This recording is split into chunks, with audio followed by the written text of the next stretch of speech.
Good afternoon. So here we are going to discuss about NAFTA, that is North American Free Trade Agreement, that is another economic integration formed between America and some other states, some other countries. So in September 1985, the United States has signed an agreement with Israel. So this was the first unilateral agreement signed by the US. അപ്പം United States വെച്ച ആദ്യത്തെ unilateral agreement ആയിരുന്നു ഈ 1985 United സ്റ്റേറ്റ്സും ഇസ്രായേലും ചേർന്നുണ്ടാക്കിയ ഒരു ഉടമ്പടി എന്ന് പറയുന്നത്. So there was some provisions for bilateral reductions in tariff and non tariff barriers to trade in goods between these two nations. So there was some provisions for reducing tariff and non-tariff barriers in goods. അപ്പോൾ ഗുഡ്സിൻ്റെ ട്രേഡിലുള്ള tariff ബാരിയേഴ്സും non tariff ബാരിയേഴ്സും കുറയ്ക്കാനുള്ള provision ഉണ്ടായിരുന്നു ഈ 1985 sign ചെയ്ത ഈ അഗ്രിമെൻറ്റിനകത്ത്.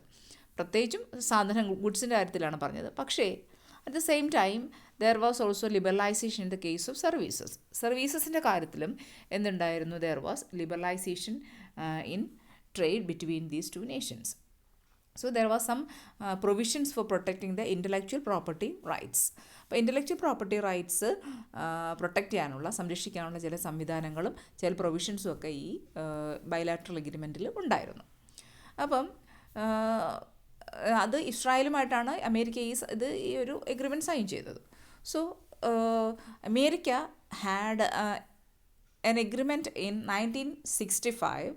So that was an agreement which was entered by America. That was with Canada. That was signed in 1965. So it was a free trade agreement, but it was not active for a century.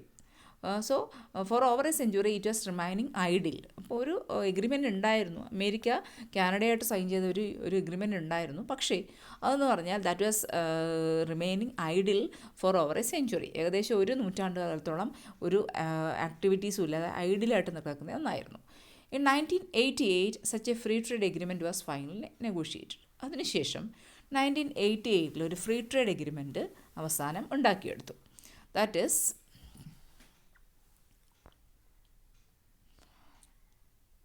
So that this agreement came into existence in January 1st, 1989.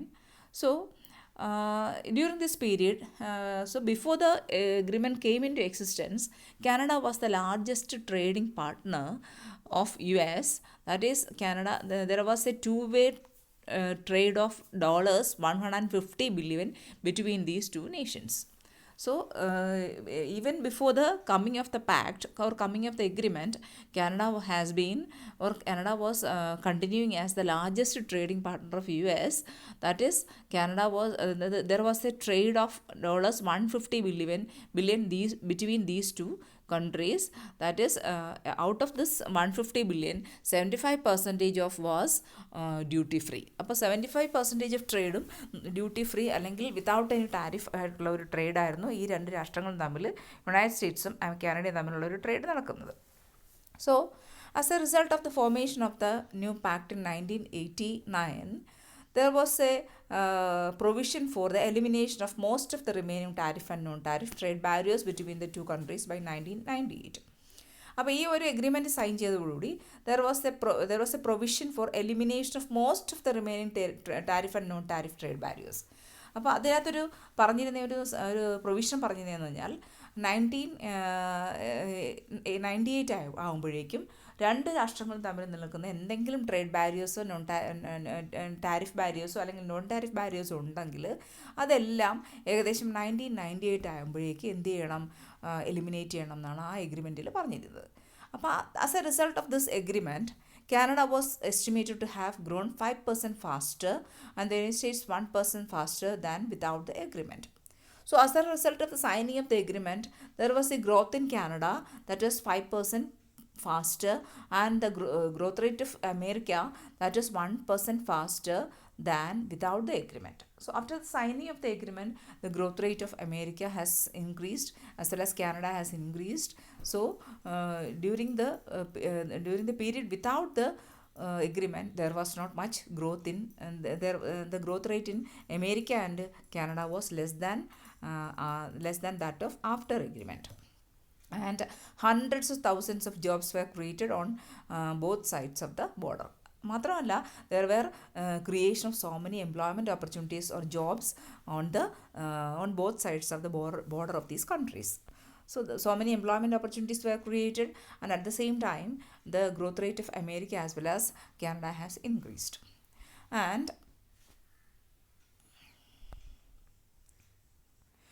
at the same time, this agreement also established for the first time a set of rules governing trade in services. മാത്രമല്ല, ഈ എഗ്രിമെൻറ്റിനകത്ത് എന്താണ്, there was a set of rules, കുറച്ച് നിയമങ്ങളും കൂടെ എഴുതിയുണ്ടാക്കി. എന്തിനു വേണ്ടിയാണ്? For governing the trade in services. സർവീസസിൻ്റെ ട്രേഡ് ഗവേൺ ചെയ്ത് അതിന് സർവീസസിലുള്ള ട്രേഡിന് വേണ്ടി കുറച്ചു നിയമങ്ങളും കൂടി എഴുതിയുണ്ടാക്കിയിരുന്നു. അതായത് each country agreeing to treat each other service sector in the same way it treated its own, and reducing red tape for accountants, lawyers, engineers and other professionals in crossing the border. അപ്പോൾ ഈ ഒരു സർവീസിൻ്റെ ട്രേഡിനകത്ത് കുറച്ച് നിയമങ്ങൾ എഴുതിയുണ്ടാക്കിയതിനകത്ത്, അപ്പോൾ അതിനകത്ത് പറഞ്ഞിരുന്നതെന്ന് വെച്ചാൽ each country should treat each other service sector in the same way as it treated it's on service sector. അതായത് ഏതൊരു രാജ്യം, ഇപ്പോൾ അമേരിക്ക ആയാലും കാനഡ ആയാലും അവരുടെ സ്വന്തം സർവീസ് സെക്ടറിനെ ട്രീറ്റ് ചെയ്യുന്ന പോലെ വേണം മറ്റ് രാജ്യത്തെ സർവീസ് സെക്ടറിനെ ട്രീറ്റ് ചെയ്യേണ്ടത്. അപ്പോൾ അമേരിക്ക കാനഡയുടെ സർവീസ് സെക്ടറിനെ ട്രീറ്റ് ചെയ്യുമ്പോൾ അതിനോട് കാണിക്കേണ്ട പരിഗണന എന്ന് പറഞ്ഞാൽ അവരുടെ സ്വന്തം രാജ്യത്ത് അമേരിക്ക അവരുടെ സർവീസ് സെക്ടറിനോട് എന്ത് പരിഗണന കാണിക്കുന്നോ അതേ പരിഗണന തന്നെ ഇതിനോടും കാണിക്കണം കാനഡയുടെ സർവീസ്. അപ്പോൾ അങ്ങനെ ഒരു എഗ്രിമെൻറ്റ് രണ്ടുപേരും തമ്മിൽ ഉണ്ടായി. മാത്രമല്ല, എന്താണ്, reducing the red tape for accountants, lawyers, engineers and other professionals in crossing the border. മാത്രമല്ല, ധാരാളം പ്രൊഫഷണൽസും ധാരാളം ലോയേഴ്സും ധാരാളം അക്കൗണ്ടൻസും അങ്ങോട്ടും ഇങ്ങോട്ടും ബോർഡർ ക്രോസ് ചെയ്ത് പോകാറുണ്ട് ജോലി അന്വേഷിച്ച്. അപ്പോൾ അങ്ങനെ ബോർഡർ ക്രോസ് ചെയ്യുന്ന അക്കൗണ്ടൻസിനായാലും ലോയേഴ്സിനായാലും എഞ്ചിനീയേഴ്സിനായാലും അതിനുള്ള അങ്ങനെയുള്ള അങ്ങോട്ടും ഇങ്ങോട്ടുമുള്ള പോക്കിനും വരവിനുള്ള റെഡ് ടേപ്പിസം അല്ലെങ്കിൽ ചുവപ്പ് നാട ഇല്ലാതാക്കുക, കാലതാമസമൊക്കെ ഇല്ലാതാക്കുക, അങ്ങനെ 2 പ്രൊവിഷൻസ് അതിനകത്ത് പറഞ്ഞിരുന്നു. So, മാത്രമല്ല, in addition, the pact has dropped all remaining restrictions on the shipment of energy between the two countries and reduced restrictions on investment on each other's market. മാത്രമല്ല, അങ്ങോട്ടും ഇങ്ങോട്ടുമുള്ള എനർജി ട്രാൻസ്ഫർ ചെയ്യുന്നതിനുള്ള എല്ലാ റെസ്ട്രിക്ഷൻസും, അങ്ങോട്ടും ഇങ്ങോട്ടും energy കൊടുക്കുന്ന ഊർജ്ജം കൈമാറ്റം ചെയ്യുന്നുള്ള എല്ലാ റെസ്ട്രിക്ഷൻസും ഇല്ലാതാക്കി മാറ്റി. മാത്രമല്ല, ഓരോരുത്തരുടെക്കും മറ്റു രാജ്യങ്ങളുടെ മാർക്കറ്റിലേക്ക് ചെന്ന് ഇൻവെസ്റ്റ് ചെയ്യാനുള്ള എല്ലാ റെസ്ട്രിക്ഷൻസും ഇല്ലാതാക്കി. അപ്പോൾ റെസ്ട്രിക്ഷൻസ് ഇല്ലാതാക്കി. മാത്രമല്ല, എനർജി ട്രാൻസ്ഫറിനുള്ള ഒരു എന്തെങ്കിലും റെസ്ട്രിക്ഷൻസ് ഉണ്ടായിരുന്നോ അതെല്ലാം ഇല്ലാതാക്കി.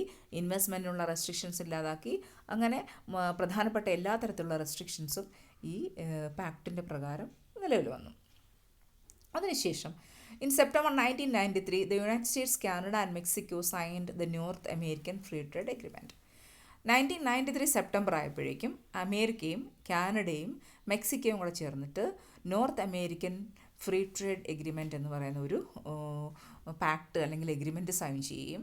And that has came in defect on January 1, 1994.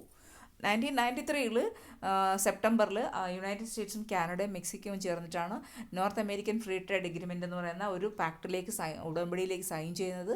അത് നിലവിൽ വന്നതെന്ന് വെച്ചാൽ January 1, 1994 തൊട്ടാണ്.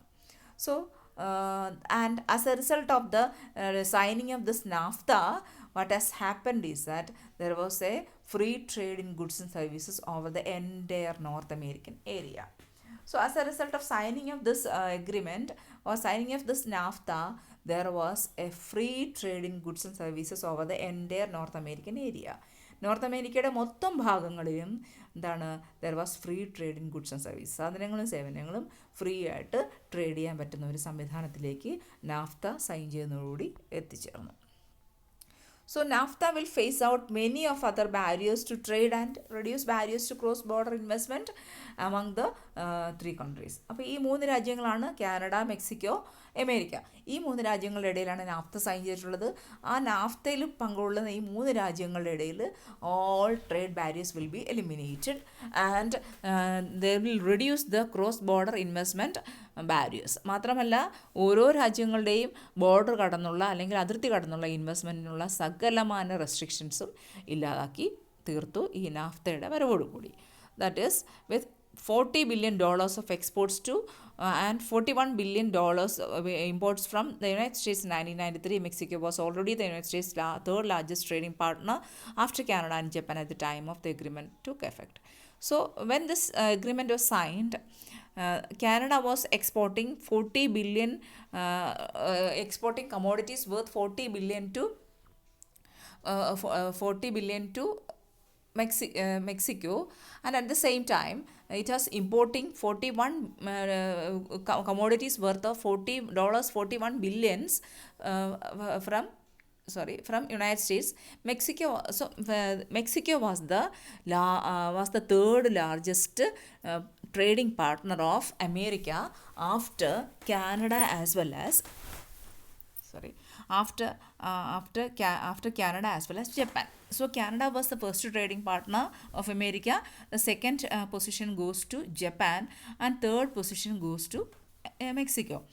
And so Mexico was exporting about $40 billion worth goods and services to America, and at the same time it was importing commodities worth of $41 billion from America in the year 1993, and it was the third largest trading partner after Canada as well as Japan,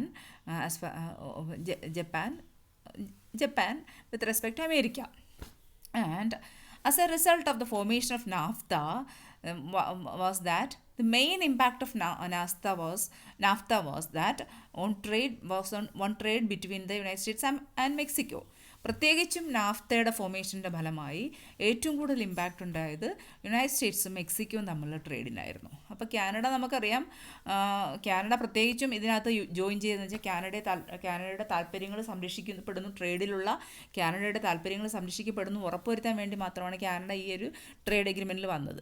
പക്ഷേ ഈ naphtha form ചെയ്തതിൻ്റെ ഫലമായി ഏറ്റവും കൂടുതൽ ഒരു impact ഉണ്ടായത് അമേരിക്കയും മെക്സിക്കോയും തമ്മിലുള്ള ട്രേഡ് റിലേഷനിലാണ് ഏറ്റവും കൂടുതൽ ഇമ്പാക്റ്റ് ഉണ്ടായത്. So the implementation of NAFTA benefits the United States by increasing competition in product and resource markets.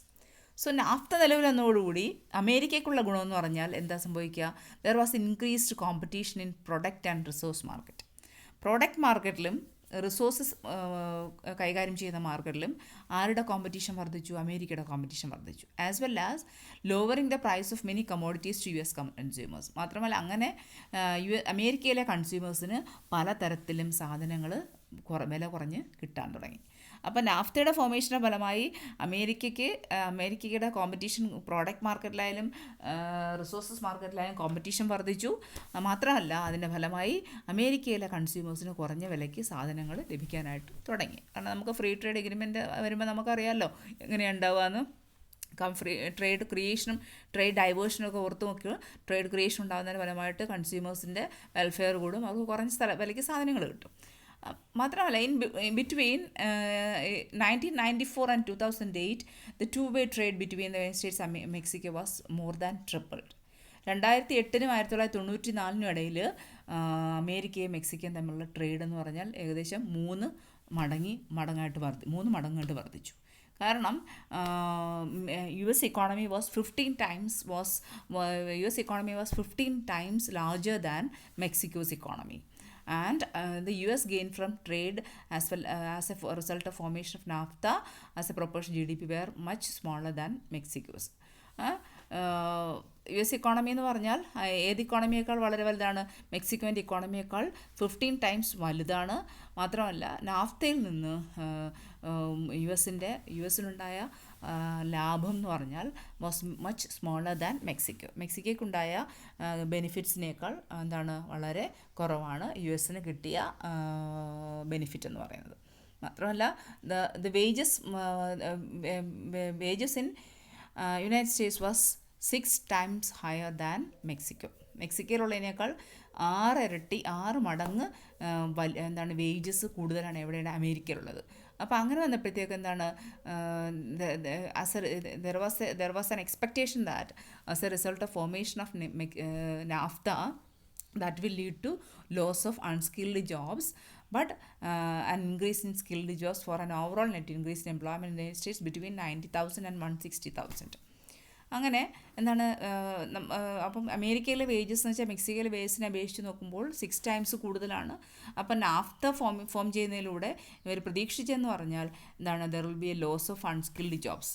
Unskilled ആയിട്ടുള്ള ജോബ്സ്, ജോലിക്കാരുടെ ജോലി നഷ്ടമാവുകയും ചെയ്യും. മാത്രമല്ല പക്ഷേ സ്കിൽഡ് ജോബ്സ് കൈകാര്യം ചെയ്യുന്ന ആൾക്കാരുടെ ജോലി സാധ്യത വർദ്ധിക്കുകയും ചെയ്യും. അതായത് മൊത്തം എംപ്ലോയ്മെൻറ്റ് ഇൻക്രീസ്, അമേരിക്കയിലെ ജോലി സാധ്യത അല്ലെങ്കിൽ എംപ്ലോയ്മെൻറ്റിൽ ഉണ്ടാകുന്ന വർധനവ് 90,000-നും 160,000-നും ഇടയിലായിരിക്കും എന്നാണ് നാഫ്തയുടെ ഫോർമേഷനോട് ഉണ്ടാകുക എന്നാണ് ഈ നാഫ്ത ഫോർമേഷനിലൂടെ എല്ലാവരും പ്രതീക്ഷിച്ചത്. പക്ഷേ as a result of naphtha the net gain in US jobs was much smaller. പക്ഷേ ഒരു റീസെൻറ്റ് സ്റ്റഡി പറയുന്നത് അമേരിക്കയിൽ നാഫ്തയുടെ ഫോർമേഷൻ്റെ ഫലമായി ഉണ്ടായ എംപ്ലോയ്മെൻറ്റ് ക്രിയേഷൻ എന്ന് പറയുന്നത് പ്രതീക്ഷിച്ചതിൻ്റെ അത്രയും എത്തിയിട്ടില്ല എന്നാണ് ഒരു റീസെൻറ്റ് സ്റ്റഡി പറയുന്നത്.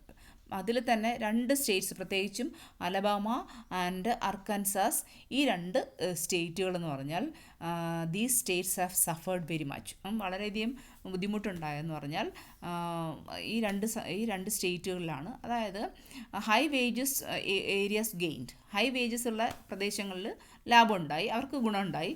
പക്ഷേ but A 15-year phase-in period and about $3 billion assistance to displaced workers, the harm to workers in low-income areas in the United States was minimized. അങ്ങനെ ഒരു 15 വർഷ കാലഘട്ടത്തിൽ നമ്മൾ എടുത്തു നോക്കിക്കഴിഞ്ഞാൽ ഏകദേശം 3 ബില്യൺ രൂപയുടെ അസിസ്റ്റൻസ് ആർക്ക് കൊടുക്കേണ്ടി വന്നു? ഡിസ്പ്ലേസ്ഡ് ലേബറേഴ്സിന്, വർക്കേഴ്സിന് കൊടുക്കേണ്ടതായിട്ട് വന്നു.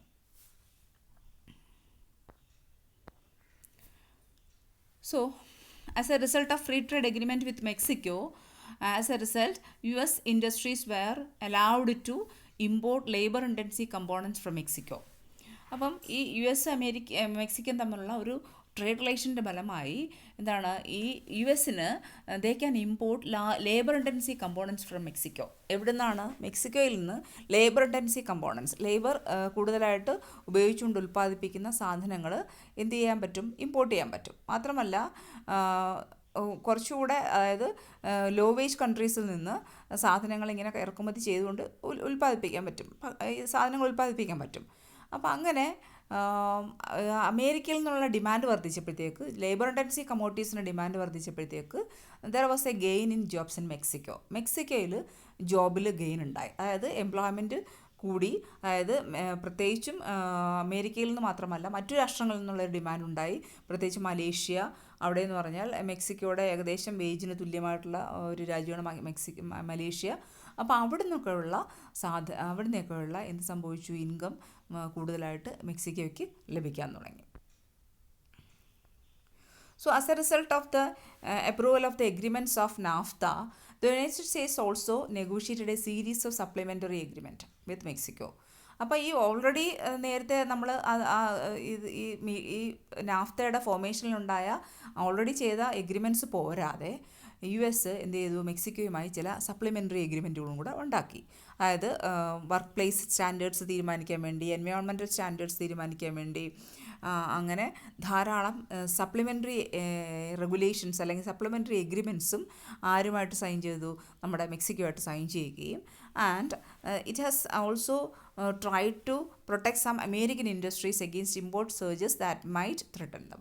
മാത്രമല്ല അമേരിക്കൻ വ്യവസായങ്ങൾ പ്രൊട്ടക്റ്റ് ചെയ്യാനുള്ള ചില ക്രമങ്ങളും ആര് സ്വീകരിച്ചു? അമേരിക്ക നാഫ്തയുമായി നാഫ്തയിലൂടെ സപ്ലിമെൻ്ററി എഗ്രിമെൻറ്റുകൾ സൈൻ ചെയ്യുന്നതിലൂടെ സ്വീകരിക്കാൻ തുടങ്ങി.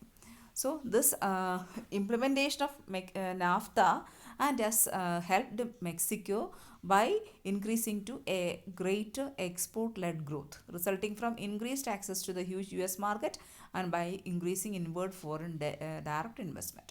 അപ്പം മെക്സിക്കോയ്ക്ക് നാഫ്തയിൽ ഉണ്ടായതുകൊണ്ടുള്ള ഗുണമെന്ന് പറഞ്ഞാൽ എന്താണ്? അവരുടെ അമേരിക്കയുടെ വലിയൊരു എക്സ്പോർട്ട് മാർക്കറ്റ് അവർക്ക് കിട്ടുകയും അങ്ങനെ ഒരു എക്സ്പോർട്ട് ലെഡ് ഗ്രോത്ത്, അതായത് എക്സ്പോർട്ടിലൂടെയുള്ള ഒരു വളർച്ച ആർക്കുണ്ടാകുകയും ചെയ്തു? മെക്സിക്കോയ്ക്ക് ഉണ്ടാകുകയും ചെയ്തു. മാത്രമല്ല അവരുടെ രാജ്യത്തേക്കുള്ള ഫോറിൻ ഡയറക്റ്റ് ഇൻവെസ്റ്റ്മെൻറ്റ്, മെക്സിക്കോയ്ക്കകത്തുള്ള ഇൻവേർഡ് ഫോറിൻ ഡയറക്റ്റ് ഇൻവെസ്റ്റ്മെൻറ്റ്, രാജ്യത്തിനകത്തേക്കുള്ള ഫോറിൻ ഡയറക്റ്റ് ഇൻവെസ്റ്റ്മെൻറ്റ് വർദ്ധിച്ചു എന്നുള്ളതാണ് മെക്സിക്കോയ്ക്കുണ്ടായ ഒരു ഒരു മെറിറ്റ് അല്ലെങ്കിൽ ഒരു ബെനിഫിറ്റ് എന്ന് നമുക്ക് പറയാം ഈ നാഫ്തയുടെ ഫോർമേഷൻ്റെ ഫലമായി.